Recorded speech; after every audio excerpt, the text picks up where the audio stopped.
Assalamualaikum warahmatullahi wabarakatuh.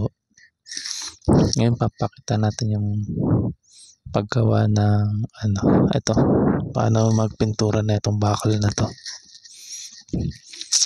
GI sheet yan tsaka bakal.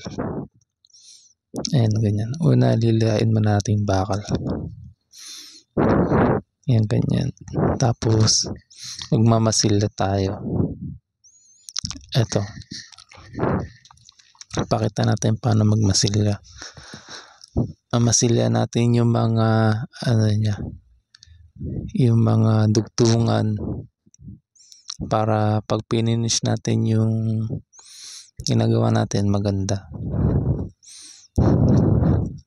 Ayan, ganyan lang paano magmasilya. Gamit ko dyan Glasurit body filler kasi madali siyang lihain.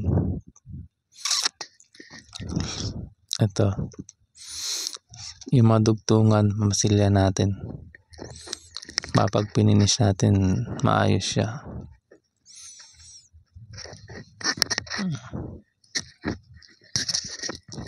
Mga dalawang patong lang na masilya.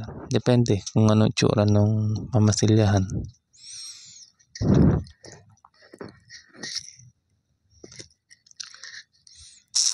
Ayan. Ganyan lang magmasilya. Simple lang. Paghaluin mo lang yung body filler tsaka yung hardener. Mas mapula, mas maganda. Kasi mabilis matuyo tsaka madaling lihain.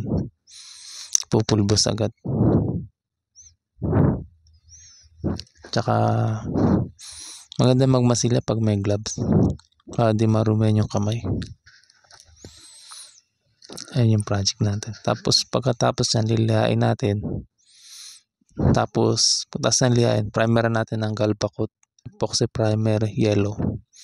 Hindi ko na napakita yung pagliha tsaka yung pag-primer ng epoxy primer yellow.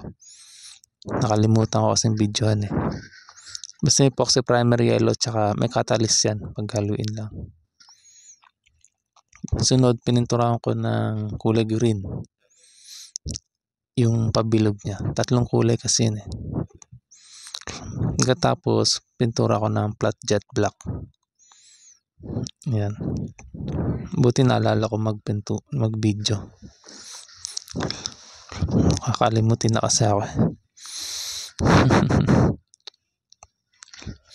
Ito, pintura tayo ng flat jet black. Mga 3 patong.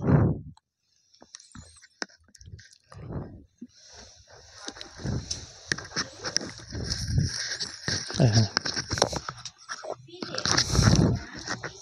Lang, simple lang. Isprayan mo lang ng flat jet black.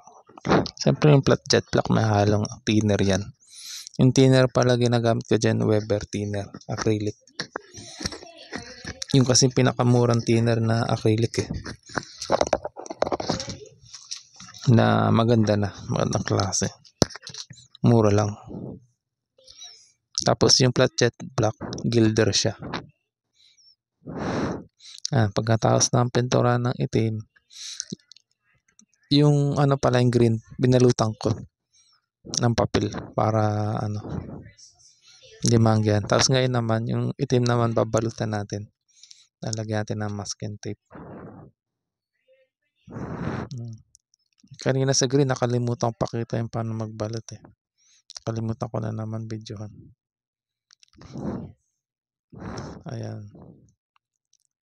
Yung itim naman, babalutan natin.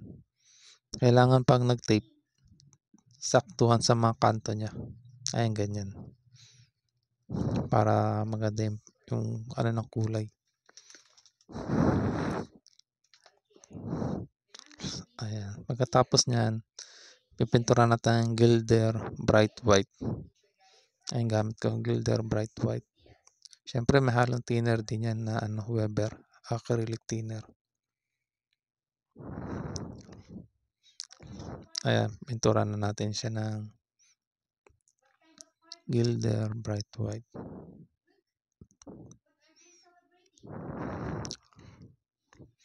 Mga rin yan. Siguro mga 4 na patong nagawa ko dyan. Matakpan yung itim niya. Tsaka may ibang kulay.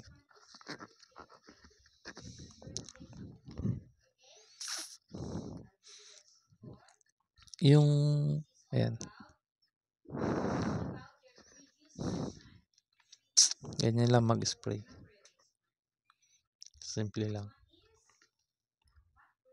Ayan, napinturan natin ng Gilder Bright White.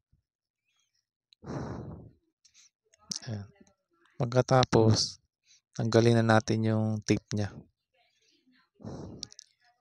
Ayan, tinanggal ko na yung balot niya. Hindi ka na nabidyan paano ko tinanggal. Tinanggal ko na yung mga balot niya. Ayan na yung finish natin. Tapos, ito yung mga ginawa ko rin. Hindi ko na rin nabidyohan. Kasama yan, ilalagay yan dyan eh. Sa ano na yan. Sa project natin na yan.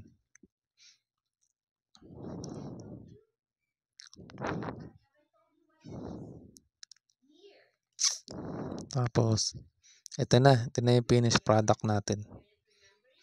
Ready to deliver na siya. GNC Health. Ayan na, na-deliver na siya. Ganda. May ilaw pa.